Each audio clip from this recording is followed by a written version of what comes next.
Do you find it hard to build a good habit, or do you find it hard to break a bad habit? Don't worry, in this video, we got you. My name is Aisha. My name is Selena. Let's get into it.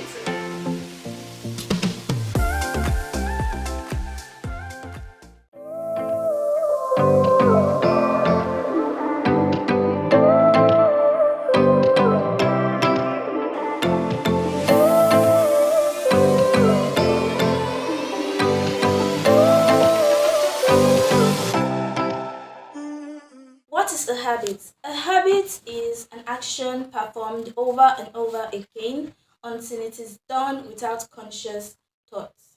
Now, as humans, we are creatures of habits. We get in the habit of thinking in certain ways and acting in certain ways. If we have good habits, they work for us. If we have bad habits, they work against us.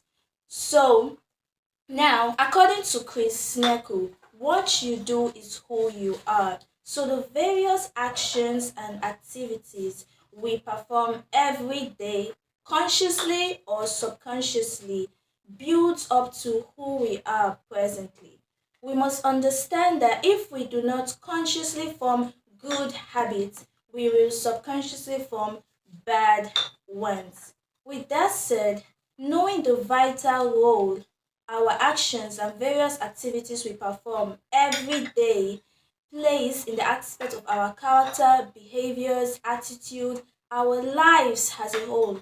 It is only logical that we take a pause to really reflect on ourselves and identify the various habits we perform, especially those performed subconsciously without us having to think about it. Before we get into the topic of our video, which is how to build a good habit and how to break a bad habit, let's debunk some misconceptions. Myth number one. But Aisha, I cannot build a good habit or break a bad habit because I do not have enough willpower and motivation like you do. I am not like you, so I cannot build a good habit or break a bad habit. False. You do not need willpower or motivation to build a good habit or break a bad habit. So let's just understand that.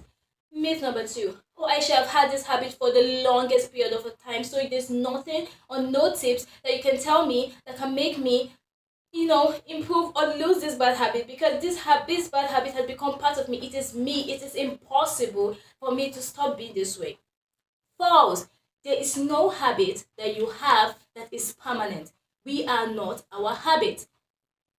The thing is, habits are different from who we are. We are not our habits. So there's no habit that you can have for a very long period of time that is impossible for you to stop. Myth number three. But Aisha, if you try to educate people on how something is good for them, it will be easier for them to make it a habit. Just because you tell someone that smoking is not good doesn't mean it will make the person drop the cigarette. But Aisha, if I can't even wake up or if I can't even bath every single day, how do you want me to do a habit every single day? And if I cannot do an act every single day, that means it cannot become a habit. Just because you don't do an act every single day doesn't mean it will not become a habit. But if you do it pretty often, it means it will be faster for it to become a habit. But if you don't do it every day, there's no problem. It will just take a longer period of time for it to become a habit. Myth number five. Oh, I just need to just focus for this 21 days and then I'll be able to make this act a habit. Yeah, hey, go me! No, just you cannot take 21 days for every single person in this world to make an act a habit. Every human being is developmentally unique. What can take you 3 months can take me 3 days, and what can take you 6 years can take me probably 21 years. So let's get all these misconceptions out of the way. Now let's get into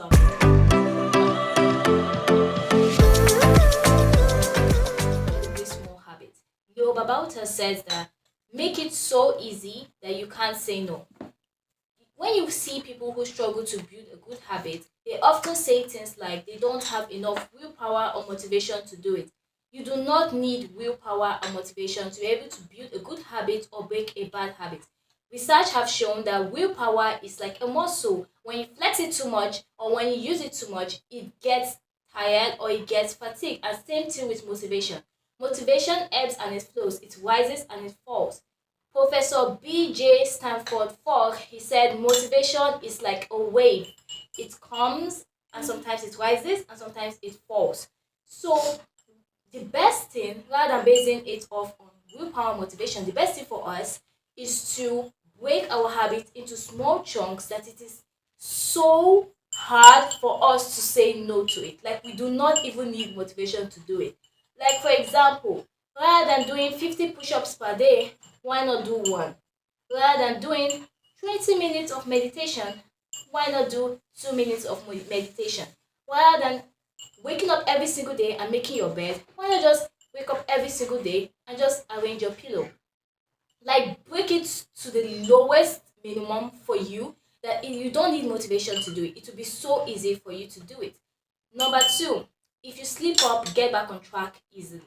The reason why successful people are successful is because when they sleep up, they get back on track easily. The best thing for every single one of us is to plan for failure. No one is perfect. There will be days where you will not be able to do your habit no matter how small it is. Don't beat yourself up. Don't think you're a failure or don't think you're a horrible person. Just try to get back on track easily and plan for the time and think of, okay, what can make me not do this habit? What can get in my way? What can stop me, or what can stand like an obstacle between me and my habit? So when you plan for that and when it happens, you won't beat yourself up or you won't think you're a horrible person, because nobody is perfect. We have all had our moments. And number three, be patient and stick to something that you can sustain.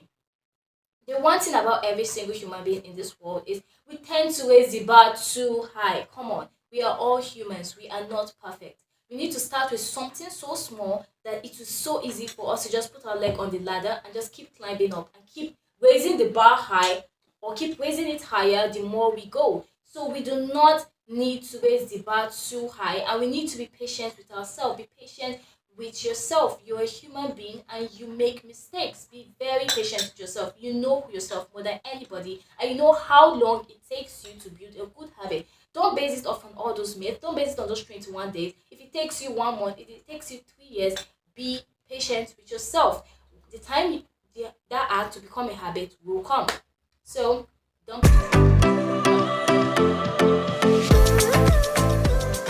To the three ways we want to share to you on how to break a bad habit or quit a bad habit or generally stop an unhealthy habit that is of no benefit to you and anyone around you.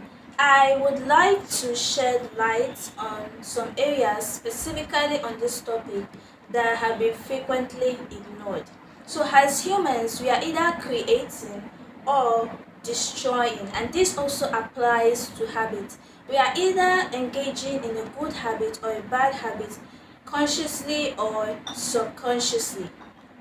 It is very, very important to identify if a habit is performed consciously or subconsciously, because by doing so, it plays a vital role in a situation when you perform a bad habit subconsciously, because a different approach in breaking that habit would be needed, unlike when the habit is performed consciously.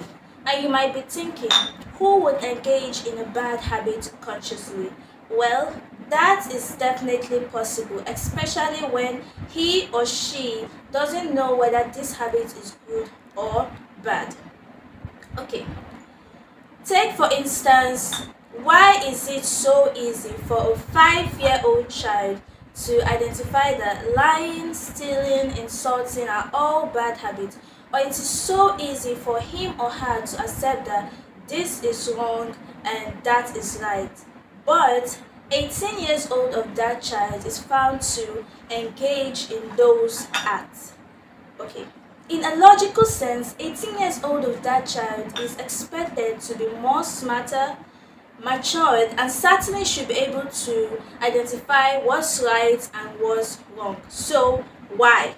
That's the question we should be asking ourselves. Well, according to Jim Davidson, we become what we think about, and we think about what is put into our mind by ourselves or other people. I want you to cycle ourselves or other people. Your actions are controlled by your thoughts, and your thoughts are controlled by what you consistently inject or permit to be injected into your mind. You need to go through the stages I mentioned earlier, which is reflection, clarification, identification, before actually breaking the bad habit. That is the execution part. So, in the stage of reflection, this involves us reflecting on ourselves, on who we are presently, the various actions and the various activities and habits that we perform every day unknowingly, especially, that are affecting us either positively or negatively. So, in this stage, it helps you understand yourself. It helps you to figure out the who you are and the personality or character you unknowingly create. Now, the next stage, stage two, is clarification. In this stage, you actually write down all the various actions and activities and habits that you perform consciously or subconsciously, and separating those performed consciously from those performed subconsciously, and actually try to understand which of them are actually affecting you positively or negatively. Then the stage of identification is where all those habits you rose in the clarification stage, you now try to identify which of them, either from the conscious part or the subconscious part, are going to be put into the good habits pile or the bad habits pile, because this is the stage where you identify that okay, this habit is good and this habit is bad. And if you're still finding it hard to identify whether a habit is good or bad, especially in the instance I gave earlier, then I have this solution, which is the emotion drive. You can identify if a habit is bad or good through this theory, which is the emotion drive. The emotion drive states that a habit or an action can be identified or can be placed into the pile of good or bad through the emotion that is getting after the action is performed. So now, let's say you lie or you partake in the habit lying every single day. How do you really feel after doing that? So if the emotion you feel after the action is bad, then that's like a clear identification that okay, this habit is really really bad. So we need to go through these three stages before I actually tell you the three ways on how to break a bad habit, because people who fall under the above instance I gave earlier about the 5-year-old child and the 18-year-old child are categorized to be performing those habits subconsciously and are mostly seen afterwards questioning themselves. And that's what happened. They actually question themselves, like, why am I doing this? Why am I really doing this? This is not actually good. This is not actually this. So if you really find yourself doing that and you really find yourself not able to identify what habit is good or bad, just try the emotion drive. Now, here are the three ways to break a bad habit. How are habits broken? Number one, the key to breaking an undesirable habit is desire. You must first have desire to break the habit before following through with the necessary step. And I say desire because now you have gone through the reflection, the clarification, the identification stage, and now you are in the execution stage. How do I break this habit? How do I stop this habit? First, you need to have that desire to break it. You now know, because at this stage you now know that this is negative. You now know that this is not good to you. You now know that it's of no benefit to you and anyone around you. So what are you going to do? You're going to break it. You're going to have that desire comes in. You will want to break this habit. You want to quit this habit. You want to get away, far away from this habit, because now you've passed through the earlier three stages.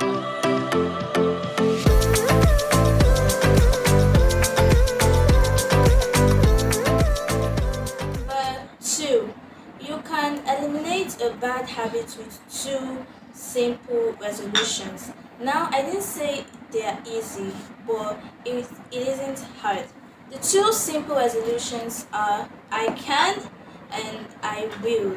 The word I can is one of the most powerful words in the English language, and just saying I can't to yourself really goes so far. Just saying I just can't do this, it really goes far. So these two resolutions, saying it repeatedly like an affirmation, it really plays a role in breaking those habits. The last way, which is the third way, we have a prompt for you guys, one for our Muslim viewers and for our non-Muslim viewers.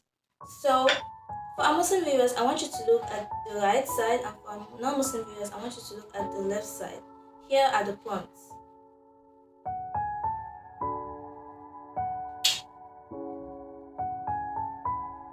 I want you to ponder on all these questions and be sincere and honest with yourself.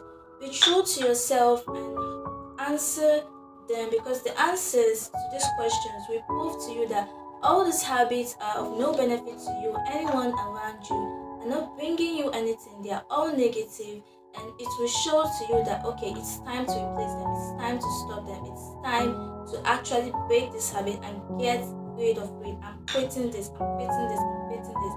These prompts, I want you to answer them in the night, on the morning, whenever you have the free time to answer them and really reflect on yourself in general. Okay, now we're going to talk about how to make habits stick. So we have 3 ways to make habits stick. 1, patience. 2, never give up. 3, break your habits into chunks. Okay, we need to be patient with ourselves. I think I talked about this earlier, and I said that as human beings, we make mistakes. So to make your habits stick, you need to be very patient with yourself. There are times when you will slip up, and that is impossible for that to not happen. So we need to be patient with the time when you slip up, but also get back on track easily and faster. And number 2, break your habit into chunks. I said that earlier too, that you need to break your habit to the lowest minimum, that it is so easy for you to do it that you don't even need motivation to do it. And number 3, never give up. This is very important, guys. We need to never give up. Do not give up on yourself. If it takes months, if it takes years, 3 years, 4 years, 5 years, do not give up on yourself. I'm rooting for you guys. Like me, I'm going to go on this journey to build my good habits and break all the really bad habits and never give up. I'm not going to give up on myself. Even though I keep trying and I'm still not getting it, I'm going to get back on the horse and ride faster, right back home. So you need to not give up. Do not give up, guys. I'm rooting for you. Okay?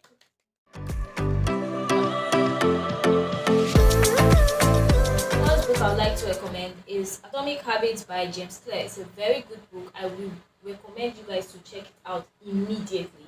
And also, I want to recommend The Power of Habits by Charles Duhigg. And also, I want to recommend Daily Rituals, How Artists Work by Mason Curry. And for our Muslim viewers, I would like to recommend 20 Ways to Stop Sins. I hope I didn't get that wrong, by Ibn Qayyim. I'll check it out too. It's a very good book. It talks about ways to stop sinning.